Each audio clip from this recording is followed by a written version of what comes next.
Hey folks, Glenn May here with BassResource.com, and today I want to talk about reading maps. There's some key things you need to understand when you're reading a map and how it's going to pertain to your fishing. That's going to make you a lot more successful when you're on the water. And maps can be confusing. There's all kinds of marks and things on it that are hard to understand if you haven't looked at them very well or don't know much about them. And so I'm going to take you through 6 main things on maps and what to look for, how to find them, and what they mean to you when it comes to fishing. And those are contours, points, flats, humps, saddles, and channels. So let's dive right into it. The first thing you need to understand about reading maps is contours. And this maps, by the way, I'm talking about electronic maps and paper maps. It's the same thing. Contour lines are areas that mark different depths in the water. A contour line can say, for example, it might be 9 feet underwater or 10 feet underwater. And it will say that. If you map key, it will tell you what these contour lines are. Understand it's relative to the normal pool of the water. So if you're in a reservoir where the water fluctuates, or maybe you're on a lake where you've had recent flooding, or maybe you're in a drought and the water level is down 2 feet, you need to do an offset. So that contour line's at 9 feet, and now it's 3 feet below normal pool. Well, now that contour line's at 6 feet. Or say, for example, it flooded 2 feet. Now that contour line's at 11 feet. Now, on a lot of sophisticated electronics, you can actually go in there and make an offset. You can tell it what the level is of the water, and then all those contour lines will automatically change, and now they're accurate for that day on the water. Kind of cool, right? If you've got it, use it. That's a great way so you don't have to mentally keep changing, figuring out what's going on. But what these contour lines are, it kind of gives you an idea of what the lay of the land is underneath the water. And it's important to note what each line represents. Maps are different. Sometimes they're one foot increments, sometimes they're 5 foot increments or 10 foot increments, some of them are 20-foot increments. Read that key so you understand when you got one line and there's another line next to it, how much of an incremental change that is. That's really important when you're looking at these maps. The closer those lines are, the quicker the drop, the quicker the change in depth. So when you see a bunch of lines that are all stacked up against each other, you can see that's almost a vertical drop or a very steep drop. Whereas if they're really far, spaced far apart, that's more of a slow, long, flat, very little change in bottom depth and just gradual change. That's really important to understand that because that helps you find those drop-offs, those steep points, those flats, those type of things. We'll get into that in a minute, but basically when you're looking at areas that have like say for example, the contour lines far apart, that's a flat. Simple as that. That's what's called a flat because the bottom is basically flat. Now, with that in mind, let's look at what points are and secondary points. Points are essentially they're pieces of land that stick out from an otherwise flat shoreline and stick out into the lake. That's really all a point is. It doesn't have to be literally a point. It can be just an abutment. Some part of the land comes out away from the shoreline, it sticks out a bit. And so they come in many shapes and forms, but that's essentially what a point is. Now, a main lake point, sometimes they're also called primary points. This is why it gets confusing. Main lake points and primary points are the same thing. They're synonyms. They mean the exact same thing. What those are those points that stick out into the main body of water in a lake. Now, if you've got a natural lake, you may have coves, you may have little pockets.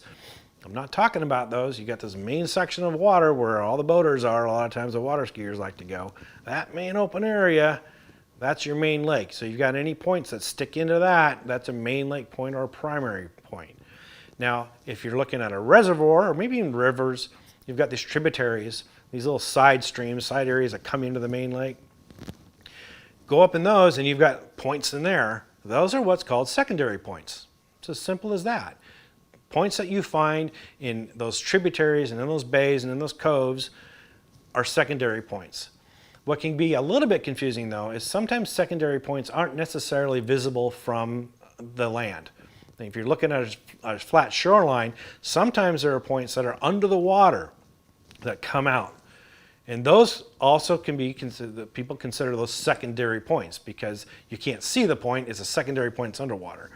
So this is where it can get confusing because people use these terms universally. So just understand those are like the different terminology they use in the definitions. But you can look at those contour lines and now you get an idea. Is this a really sharp, steep point that drops off quickly into the water, or is this a long tapering point? Those will have the contour lines be further apart. The steeper ones, the contour lines will be a lot closer together. So this is very helpful in understanding what types of structure you have available on your lake. So now let's talk about the different flats. As I mentioned, those have the contour lines are further apart. The bottom doesn't necessarily change very quick. That's a flat. But when it comes to fishing, typically the flats you want to look at are the ones that are somewhat protected, not necessarily in the main body of water. Those are like the back ends of coves and tributaries and in bays. Those that are protected by the land, if you will. Sometimes the land's, it's really steep shoreline, so it protects them from the wind. Those are really important to fish during the spawn, for example. Those are little spawning areas where the fish are going to be during the spring. But even during the summer and in the fall, they'll go up there to feed on bait fish.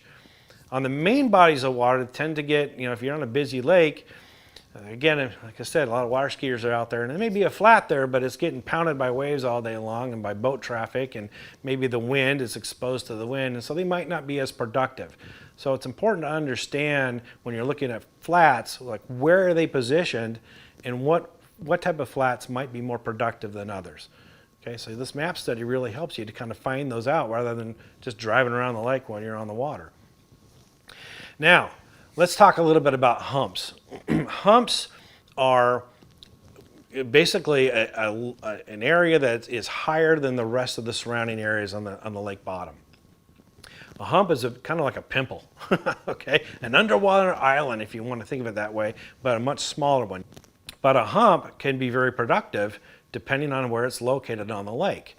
Usually humps that come up quite a ways out of the water, they have different things on them. There may be a different odd shape, and depending on where the current is, they could block current. If you have current in the lake, if it's in a river or if it's in a reservoir and they're pulling water, the fish may set up on the leeward side of that hump. Or it may have weeds on the top of the hump but not down near the bottom. It's important to note that kind of stuff. Even if you can't see the weeds on the lake map, you can at least get an idea of where they might be, or where those weeds might be. And so, and humps are different in bays. That may be a stopping point that the fish use when they're migrating in the fall and in the spring, up and down, back into the back of coves and back out. That might be a stopping place, so it's worth an area to go check out during those times of the year. So humps are really important to find because that can hold a lot of fish, depending on the time of year, but make sure you mark them. I like to categorize them, the ones that are back in bays and in tributaries. I like to categorize those separately than main lake humps, just because if I start catching fish on one type of hump, then I can eliminate all the others.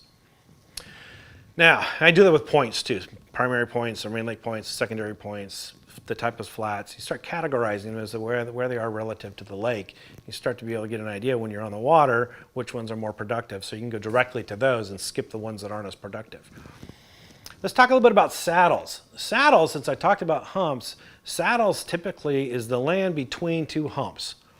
It's generally shallower than the surrounding areas, but deeper than the tops of the two humps.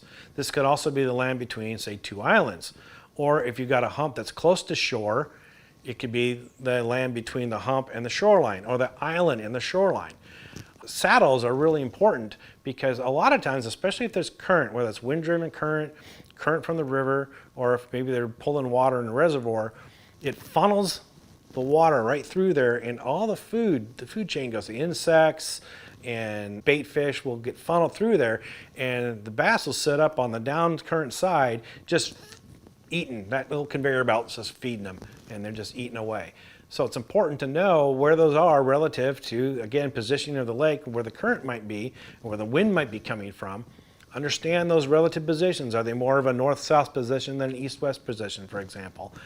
You find those little saddles, those can be really productive. And they may provide, those saddles themselves may have enough protection from the two humps or two islands that that actually might be a good spawning area during the spring. So things to look at and consider when you're planning out your day of fishing. And then I also want to talk a little bit about channels. Channels are, this is usually applies mostly with reservoirs, where there wasn't a reservoir there before. They put a dam in, they filled it up. Before that dam was made, before that reservoir was made, there were original creek channels that fed somewhere to a river at some point. That's what I'm talking about. The channels are the original creeks that were there before the water was filled up. And you can find those on a map, either like two dotted lines close together, or sometimes they're a solid line. I've seen them different ways on different maps. But channels can be really important to find for fishing, because they could, for example, when they get really close to the shoreline, there's a little creek bend where it turns. That can be an area, it's deep water near shallow, where the fish might go to during different times of the year. You kind of have to take it with a grain of salt, because the older the reservoir is, more often than not, the more those channels get silted in, and some of them just disappear entirely. There's nothing there for the fish to hold on. However, even then, if there was a sharp creek channel, a sharp creek bend somewhere, that original creek, when it was there, it carved away parts of the landscape, and so there may be a steep structure right there during where that bend is, right? Just if it turned in like this, right here will be the steep part. And that might still remain, even though the rest of the channel is silted in. And if the channel isn't silted in, well, bonus. Now you can look at, those are areas where the fish might go. I know, for example, in the fall and in the spring, when you're looking at creeks that are up tributaries, if a big front comes through, a lot of times the bait fish will come down and sit right at the bottom of those creek channels, because that's the deepest area in that whole vicinity. And the bass will follow. So that can be an area to pay attention to during those times of the year. And also look at other structure that you've looked at before. For example, if you've got a point that comes down right next to a creek channel, that's an intersection. You got two key structures there. That could be a real productive spot. Those are things you want to look at as you start to look at your map study. You start marking these areas that look productive. That's why the importance of map study is, because otherwise you might not even see this stuff. Those secondary points that are underwater I told you about, a lot of fishermen go right over the top of them, not even knowing they're there unless they've done their map study. So this is where it's really important to put all this stuff together. So those are the 6 main things for you to look at and learn about when you're learning map study. Now, one more bonus thing. At this point, a lot of people have turned off the video. They're not watching anymore. So, as you know, on some of my videos, I like to reward you guys with a little extra tidbit for those who are still watching. So here it is. Bonus time. When it comes to maps, get as many maps of that lake as possible, or river, or whatever it is you're looking at. Not one single map has it all, period. Now, some maps are, some lakes are really unpopular, like Kentucky Lake and Lake Fork and Gunnersville, so there's multiple maps available from different manufacturers. But even if you're fishing a lake or a river that isn't super popular, you can still find multiple maps. Not only the typical fishing maps that you would find, but look at navigation or atlases, atlas maps. Atlases they're for navigable waters. And those will show things that aren't on any other map, like sunken ships and certain rock piles and maybe secondary channels. In other maps you can find, like your Department of Wildlife, oftentimes they have their own topography maps that you can find on these different lakes that might show you some things that weren't otherwise there. Or maybe there's even maps that you can't find other maps from other makers. You can still find them from your local Department of Wildlife. But the more maps you have, the more detail you're going to get. Some maps show where weeds are, some show where stump fields are. Some the electronic maps, sometimes they have people that add to it, and comments will actually mark it up themselves and contribute to a community. So there's even more information there. Some have finer level of detail. I know particular one lake that I used to fish all the time had what I thought was a big, huge ledge on it based upon the map I was looking at. But then when I looked at the electronic version of that same area, it ended up being 2 giant rocks. A lot more level of detail was there.